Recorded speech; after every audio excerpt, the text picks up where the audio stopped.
monsieur le ministre, monsieur le gouverneur, trois petites questions. Trois petites questions.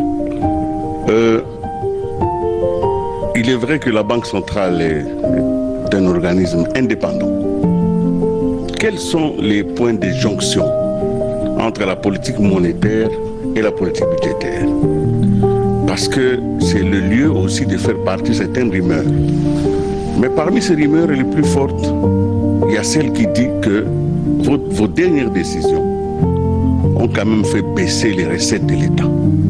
Ce qui signifierait aussi les difficultés de paiement des fonctionnaires. C'est un lien qui a été posé. Alors, comme nous faisons les bilans, quels sont finalement, si cela est vrai, s'il y a eu baisse des recettes, qu'est-ce que vous faites pour que nous puissions combler ce vide-là, s'il y en a, ces gaps-là, et payer régulièrement les fonctionnaires qui aujourd'hui sont de plus en plus inquiets? Allez-y, monsieur le gouverneur. Oui, monsieur Willy Kalenga, ça fait partie aussi des attaques que la Banque centrale a subies de la part du gouvernement aussi. Oh, je n'ai jamais entendu le gouvernement publiquement attaquer la Banque centrale sur ce sujet-là. Pourquoi? Parce que je m'inscris en faux par rapport à cette affirmation. Parce que quand on fait une politique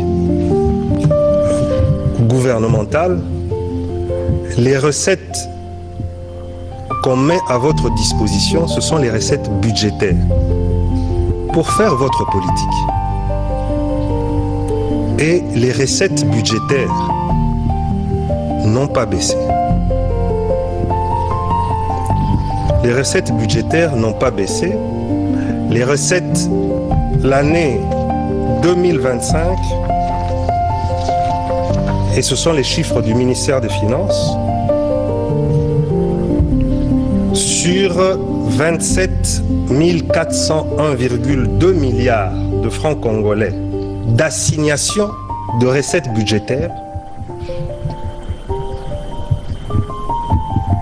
la RDC, donc le ministère des Finances, au travers de ses régies, a atteint 28 294,8 milliards de francs congolais, soit un taux de réalisation de 103,3% pour l'année 2025. Maintenant, la question qui... Je viendrai pour 2026, ne vous inquiétez pas. La question qui se pose, est-ce qu'avec l'appréciation du franc congolais, on a vu les recettes baisser?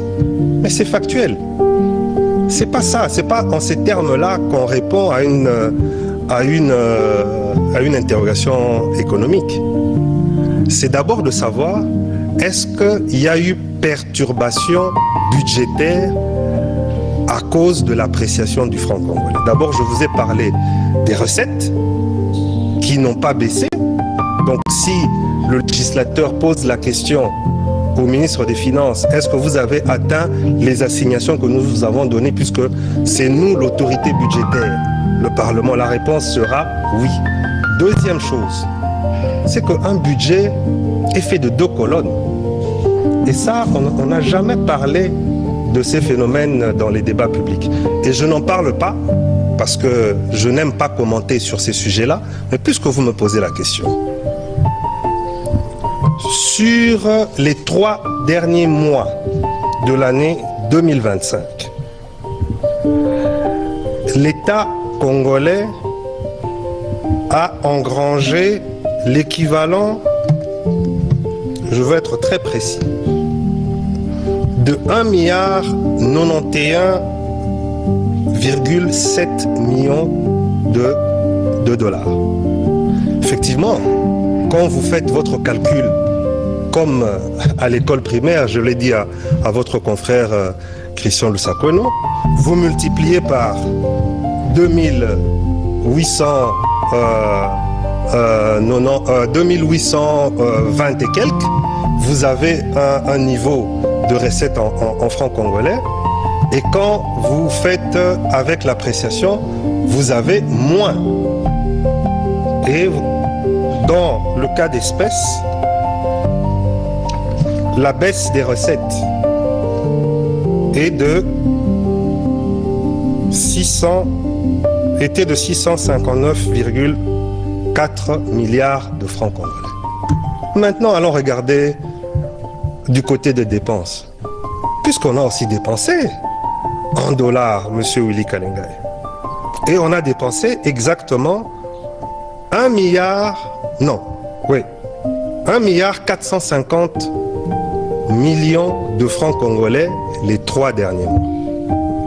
Si on les rapporte au même taux de 2850 francs le dollar, on aurait eu des dépenses de à peu près 4100 milliards. Mais grâce à l'appréciation, ce n'est pas ce niveau-là qu'on a inscrit dans notre budget. On a inscrit au taux de 2220. Donc on a inscrit 3221 milliards. Et on a fait des économies de 876 milliards de francs congolais. Maintenant, prenons les deux effets. L'effet perte des recettes et l'effet économie de dépenses. L'État a donc gagné 217 milliards grâce à l'appréciation. Et vous voyez, nous n'aimons pas entrer dans les polémiques inutiles avec les gens.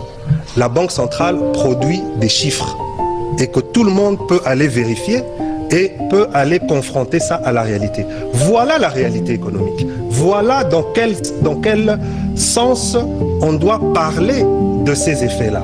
Puisque un budget, c'est deux jambes, c'est recettes et dépenses.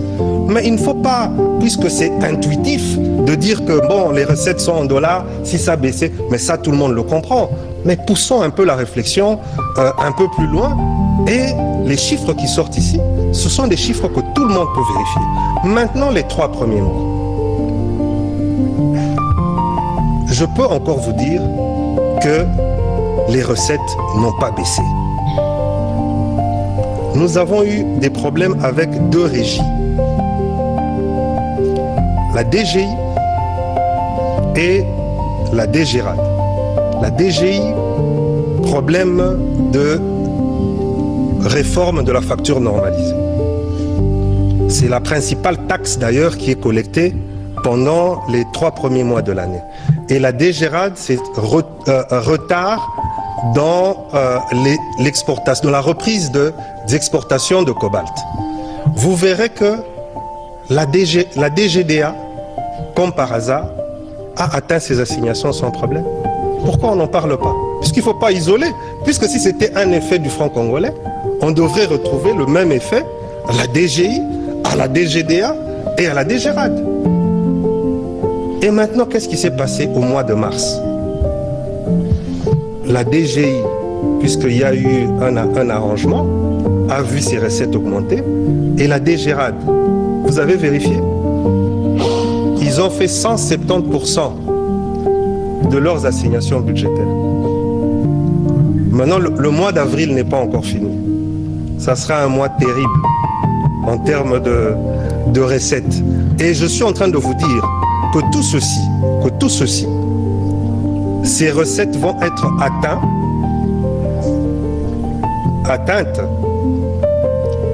avec un taux budgétaire encore supérieur au taux du cadrage de la Banque centrale, puisque on a inscrit au budget un taux de 2460.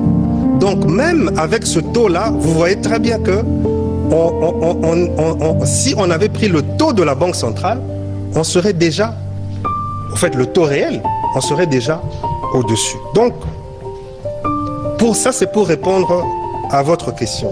Et ces sujets-là sont débattus de manière ouverte avec le gouvernement. Nous avons des réunions de conjoncture économique. Nous avons le Conseil des ministres, nous avons la commission ECOFIN et nous avons des réunions informelles. Le ministre des Finances et moi-même, nous nous appelons 2 à 3 fois au minimum par jour. Donc, il n'y a pas de problème de coordination à ce niveau-là.